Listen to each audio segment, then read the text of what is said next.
Hello, and thanks for joining us for this episode of On the Road with Kelly and Bob, the USA 250 Tour. I'm Bob Phillips. And I'm Kelly Phillips. Almost from the time that people inhabited our planet, they have kept a record of what's going on. First with cave drawings, then the things like the alphabet, the printing press, and all the way up to the internet today. But for the past 175 years or so, we have had a way to make and preserve actual images of our world. And that came with the invention of, and improvements to, photography, a way to capture and keep pictures of life as we know it. And nowhere is that invention celebrated like it is in a small building we found in Pittsburgh, Pennsylvania. A photographer friend of ours likes to say, moments and memories are all we have. And I have to agree with that. In the grand scheme of things, moments and memories rank right up there with the important things like family and friends. But keeping those memories close was always a challenge because life was fleeting. One second it was here, the next second it was gone. But then a monumental invention changed all of that. We stopped by a place on East Ohio Street in Pittsburgh to find out more from our friend Bruce Klein. So Photo Antiquities Museum is a 19th century photographic museum, one of the only ones in the country. And if there was another one, it wouldn't be the same because a lot of our images are one of a kind. If there is one thing that Bruce Klein knows like the back of his hand, it's the world of photography, all the way from the very first photo ever taken to the digital age we live in today. He is the creator of what is one of the best collections of photos and photographic equipment in the country.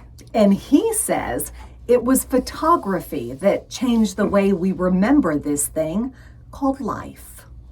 The first photograph ever taken was taken by Niepce in 1825, and that black top frame is what the first photograph looked like. It was a 10-hour exposure.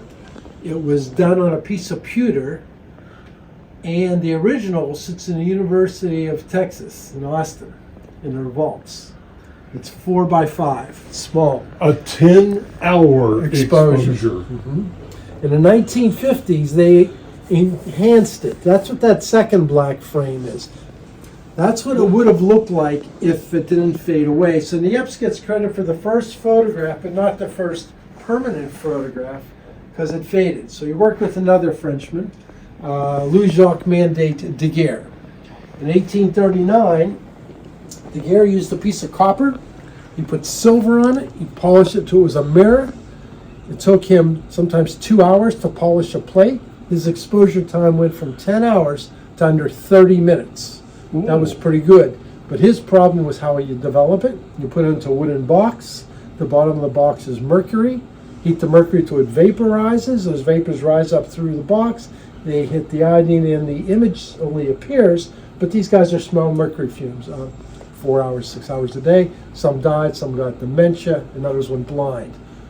Bruce Klein says from the time when it was first invented, the world of photography has advanced like, almost every other invention, like aviation, television, computers, and all the rest. Simply put, after an initial breakthrough, it just kept getting better and more affordable. And that, he says, is why it has changed our world. So when they realized that people were dying from mercury poisoning in England in 1854, they invented the second process called an ambrotype, an image on glass. And in order to make it positive, you had something black to it, and lo and behold, you have a positive image. So we went from the Daguerre to the ambrotype.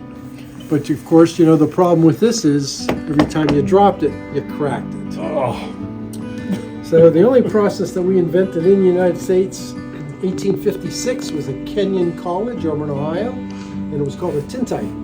Tintype. We're familiar with that. Yeah. And, you know, the beauty is no glass breakage, no mercury poisoning. Now, with the glass negative, the substrate becomes paper, and they call them carte visites, CDV for short. And now you can make as many as you want, and you only have to sit one time. So you're using the negative the way we're familiar with now. Correct. No enlargers, but you can make as many as you want now, and it becomes affordable. Now we're going to take you into our camera room. All right, so I have a camera or two. one or two, yeah. We have a few thousand cameras on display. This is an exhibit of the Eastman Company, George Eastman. And George Eastman was a great marketer, actually. George Eastman, one of the first cameras he sold for home use, you shot at 100 exposures. You shot the camera, you sent it back to Rochester, New York. He sent you 100 photographs mounted on these boards. He'd reload the camera with film, and he'd send the whole camera back to you. Take a trip to Bruce Klein's Photo Antiquities Museum in Pittsburgh, Pennsylvania, and you will take a trip back in time. His collection and his stories go on and on.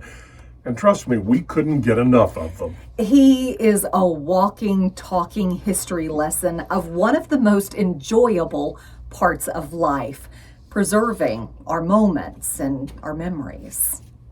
When did you first become fascinated with all of this? It was probably in the 1980s. Yeah, in the 1980s, I just had enjoyed looking at things like tintypes, and there was actually no place that you can go and see them. I mean, the best photographic collection in the world, in the United States, is owned by the Smithsonian Institute in Washington, D.C., but the majority of that is in caves.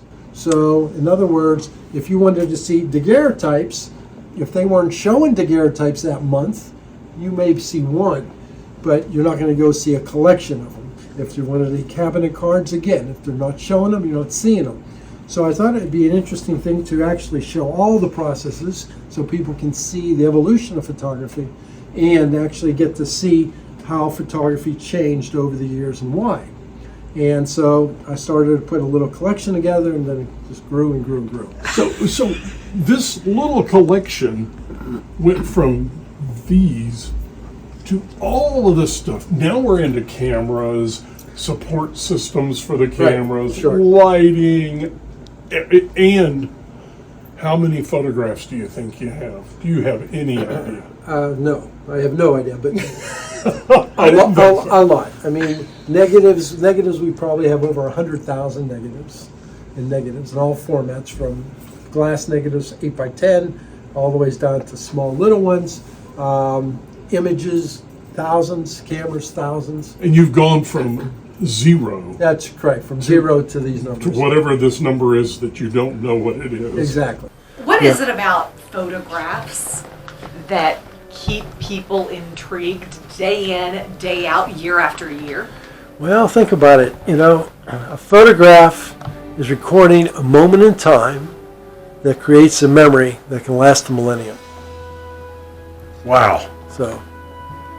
So, when you look at our country, and photography comes along when we're barely not even 100 years old as a country. right. So are we the most documented country in the world on photographs, or? Well, we are the most documented world on photographs because of the phone. Aha. There's more photographs taken on the phone in one day than we would have taken in an entire year. Because think about it, everybody has a camera today with them. So everybody's photographing everything every day. When I look at a photograph, first of all, I can look at a photograph 100 times, and then the 101th time I see something different. And every time you look at something, you notice something, either something's out of place, or a certain smell, or a certain look, and then you can only imagine what took place in that photograph.